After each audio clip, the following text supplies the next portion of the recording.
भारत सरकार ने electric passenger vehicles बनाने के लिए विदेशी कंपनियों को ऑफर दिया है।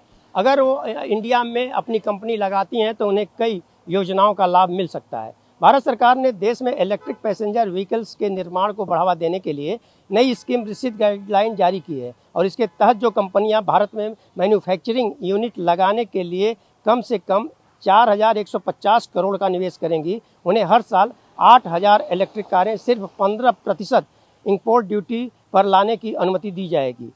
यह ड्यूटी 70% से लेकर के 100% के बीच है। यह छूट 5 साल तक मिलेगी। यह उन्हीं कारों पर लागू होगी जिनकी कीमत $35,000 यानी 30 लाख रुपया या उससे अधिक होगा। स्कीम के तहत कंपनियों को 3 साल के भीतर पूरे निवेश करना होगा और भारत में मैन्युफैक्चरिंग यूनिट शुरू करनी होगी। आवेदन प्रक्रिया जून 2025 से शुरू होगी। इच्छुक कंपनियां 15 मार्च 2026 तक आवेदन कर सकेंगी। आवेदन के साथ 5 लाख की नॉन रिफंडेबल फीस देनी होगी।